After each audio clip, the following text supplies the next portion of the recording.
тарихы бұл тек соғыстардың, әскери жеңістер мен сәтсіздіктердің ғана тарихы емес.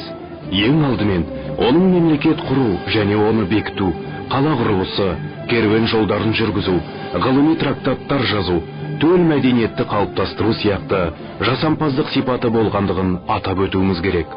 Нұрсұлтан Назарбаев, тарих толқынында.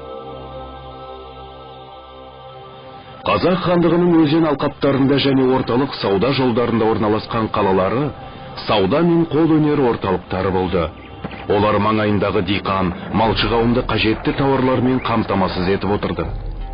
16 ғасырда Ибн Рузбихан Сығанақ қаласын Дешті қыпшақтың сауда айлағы деп атап, былай деп жазды.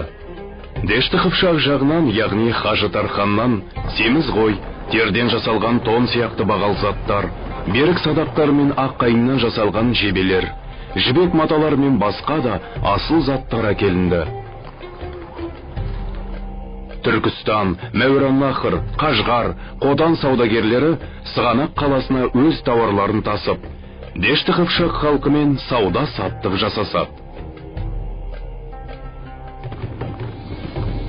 Жұрт даладан қала базарларына мал, тері, жүн және дайын бұйымдарын әкелсе, базардан нан мен қол өнер бұйымдарын, шапан, жаулық, бас киім, аяқ киім, ат әбзелдерін, үй жабдықтарын, қару жарақ, әшекей бұйымдар, айна және тағы басқа заттар алып қайтатын. Отырар қаласында көзешілер ауданы болды. Кішігірім көзепеші үйдің ауласына орнатылатын. Шеберханалардың өзара орналасу тәртібіне қарап, бірлескен өндіріс болғандығын аңғаруға болатын.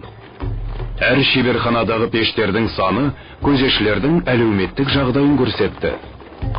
Күйдірілген саз балшықтан өрнектеліп жасалған бұйымдар, кеселер, тостағандар мен табақтардың түстері көгілдір, көк, кейде жасыл түстерге боялып безендірілді. Оларға қоңыр қызыл, күлгін, қара, кейде қызыл түстермен оюлар салынды. Ішкі жағы бір түспен, беті екі түспен өрнектелген бұйымдар ерекше әдемі көрінетін. Қазақ қолөнершілерінің көзе, шыны және кәрлен ыдыстарын безендіру техникасына Иран, Қытай, тіпті Жапониядан қыш ыдыстардың келуі өз әсерін тигізді. Қолөнершілер орақ, тағалар жасап, шойыннан қазан құйып, дөңгелектің төле тізерлерін әзірледі. Зергерлік өнер де өте жоғары дамыды.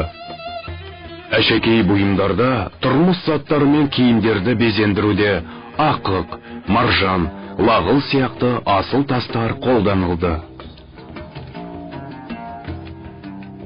Шыныдан жасалған әшекейлер мен ыдыстар кең тарады. 16 ғасырдың екінші жартысынан 18 ғасырдың басына дейін Орталық Азия мен Ресей арасындағы сауда-саттық қатынастары Қазақ даласы арқылы жасалды. Шұға, жібек, айна, тері тондар мен күміс тиеген сауда керуендері Созақ, Түркістан қалаларын басып өтетін. Сауда-экономикалық байланыстардың мәні аса зор болды.